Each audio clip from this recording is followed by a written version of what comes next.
ಪಹಲ್ಗಾಮ್ನಲ್ಲಿ ಹಿಂದೂಗಳ ಹತ್ಯಾಕಾಂಡ ಭೀಕರ ದಾಳಿಯನ್ನ ನಡೆಸಿದ ಉಗ್ರರ ಮತ್ತಷ್ಟು ಮಾಹಿತಿ ಬಹಿರಂಗ ಆಗ್ತಾ ಇದೆ. ದಾಳಿಯ ಬಳಿಕ ಗುಹೆಗಳಲ್ಲಿ ಉಗ್ರರು ಅಡಗಿರುವಂತ ಶಂಕೆ ವ್ಯಕ್ತ ಆಗಿರೋದು. ಪಹಲ್ಗಾಮ್ ಸುತ್ತಮುತ್ತಲಿನ ಅರಣ್ಯದಲ್ಲಿ ಶೋಧ ನಡೆಸಲಾಗ್ತಾ ಇದೆ. ಸತತ 10 ದಿನಗಳಿಂದ ಎನ್ಐಎ ಭದ್ರತಾ ಪಡೆ ನಿರಂತರವಾಗಿ ಶೋಧವನ್ನ ನಡೆಸ್ತಾ ಇರೋದು. ಅಲ್ಲೇ ಗುಹೆಗಳ ಅಡಿಯಲ್ಲಿ ಸಿಲುಕಿರುವಂತ ಶಂಕೆ ವ್ಯಕ್ತಪಡಿಸಲಾಗ್ತಾ ಇದೆ. ಅಡಗಿ ಕೂತಿರಬಹುದಾದಂಥ ಅನುಮಾನವನ್ನು ವ್ಯಕ್ತಪಡಿಸಲಾಗ್ತಾ ಇದೆ. ಆ ಕಾರಣಕ್ಕಾಗಿ ಇದೀಗ ಶೋಧ ಕಾರ್ಯವನ್ನು ನಡೆಸ್ತಾ ಇರೋದು. ಪಹಲ್ಗಾಮ್ ಸುತ್ತಮುತ್ತ ಯಾವೆಲ್ಲ ಅರಣ್ಯ ಪ್ರದೇಶಗಳಿದೆಯೋ ಅಲ್ಲೆಲ್ಲ ಎನ್ಐಎ ಮತ್ತು ಭದ್ರತಾ ಪಡೆ ಶೋಧ ನಡೆಸ್ತಾ ಇದೆ.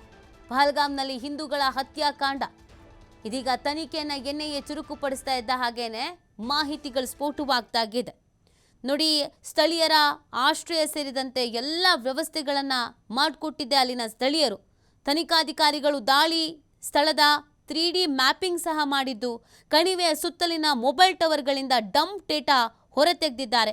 ಒಟ್ಟು 2800ಕ್ಕೂ ಹೆಚ್ಚು ವ್ಯಕ್ತಿಗಳನ್ನು ವಿಚಾರಣೆಗೆ ಒಳಪಡಿಸಿದ್ರು.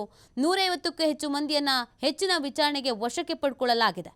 ಪಾಕಿಸ್ತಾನಿ ಪ್ರಜೆಗಳನ್ನು ಈಗಾಗಲೇ ಕೇಂದ್ರ ಸರ್ಕಾರ ಹೊರಹಾಕ್ತಾ ಇದ್ರೆ, ಇನ್ನೊಂದು ಕಡೆಯಲ್ಲಿ ಅಡಗಿ ಕುಳಿತಿರುವಂಥವರಿಗೋಸ್ಕರ ಶೋಧ ಕಾರ್ಯವನ್ನು ಕೂಡ ನಡೆಸಲಾಗ್ತಾಗಿದೆ. ಸತತ 10 ದಿನಗಳಿಂದಲೂ ಕೂಡ ಎನ್ಐಎ ಮತ್ತು ಭದ್ರತಾ ಪಡೆ ಈ ಒಂದು ಶೋಧವನ್ನು ನಡೆಸ್ತಾ ಇರುವಂಥದ್ದು. ಸ್ಥಳೀಯರ ಸಾಥ್ ಜೊತೆಗೆ ಪಕ್ಕಾ ಪ್ಲಾನಿಂಗ್ ಮಾಡ್ಕೊಂಡಿದ್ರು. ಎಲ್ಲಿ ಅಟ್ಯಾಕ್ ಮಾಡಬೇಕು, ಎಲ್ಲಿ ಭದ್ರತೆ ಅನ್ನೋದು ಇರೋದಿಲ್ಲ, ಎಲ್ಲಿ ಸೆಕ್ಯೂರಿಟಿ ಇರೋದಿಲ್ಲ, ಅಲ್ಲೇ ಅಟ್ಯಾಕ್ ಮಾಡಬೇಕು ಅನ್ನೋದನ್ನು ಕೂಡ ಮುಂಚಿತವಾಗಿ ಪ್ಲಾನ್ ಮಾಡಿಕೊಂಡಿದ್ರು. ಈ ದಾಳಿ ಆದ ನಂತರ ಗುಹೆಗಳಲ್ಲಿ ಅಡಗಿ ಕೂತಿರುವಂಥ ಶಂಕೆಯನ್ನು ಕೂಡ ವ್ಯಕ್ತಪಡಿಸಲಾಗ್ತಾ ಇದೆ. ನಿರಂತರವಾದಂಥ ಕಾರ್ಯಾಚರಣೆಯನ್ನು ನಮ್ಮ ಸೇನೆ ಮಾಡ್ತಾ ಇರೋದು. ಈಗಾಗಲೇ ಉಗ್ರರ ಮನೆಯನ್ನು ಹುಡುಕಿ ಉಡೀಸ್ ಮಾಡಲಾಗಿದೆ. ಇದೀಗ ಅರಣ್ಯ ಪ್ರದೇಶಗಳ ಕಡೆಗೆ ಹೆಚ್ಚಿನ ಫೋಕಸ್ ಮಾಡಲಾಗ್ತಾ ಇದೆ. ಗುಹೆಗಳಲ್ಲಿ ಇನ್ನೂ ಅಡಗಿರುವಂಥ ಶಂಕೆ ವ್ಯಕ್ತವಾಗ್ತಿರುವಂಥ ಹಿನ್ನೆಲೆಯಲ್ಲಿ ಈಗ ಕಾರ್ಯಾಚರಣೆಯನ್ನು ಚುರುಕುಗೊಳಿಸಿರುವಂಥದ್ದು. ಉಗ್ರರನ್ನು ಹೊಡೆದುರುಳಿಸಲೇಬೇಕು ಅನ್ನುವಂಥ ಪಣವನ್ನು ತೊಡಲಾಗಿದೆ. ಆ ಕಾರಣಕ್ಕಾಗಿ ಎನ್ಐಎ ತನ್ನ ತನಿಖೆಯನ್ನು ಚುರುಕುಪಡಿಸಿದೆ. ಜೊತೆಗೆ ಭದ್ರತಾ ಪಡೆ ಕೂಡ ಶೋಧ ಕಾರ್ಯವನ್ನು ಮುಂದುವರಿಸ್ತಾ ಇದೆ.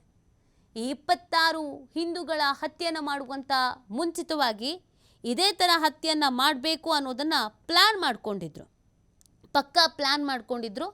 ಅದಕ್ಕೆ ಕಾರಣ ಅಲ್ಲಿನ ಸ್ಥಳೀಯರೇ.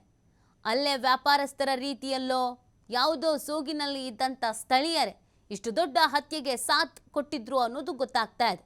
ಸ್ಥಳೀಯರ ಸಾಥ್ ಇಲ್ಲದೇನೆ ಈ ಅಟ್ಯಾಕ್ ಇಷ್ಟು ಸುಲಭವಾಗಿ ಆಗ್ತಿರಲಿಲ್ಲ ಅನ್ನೋದನ್ನು ಕೂಡ ತನಿಖೆಯಲ್ಲಿ ತಿಳಿಸಲಾಗ್ತಾಗಿದೆ.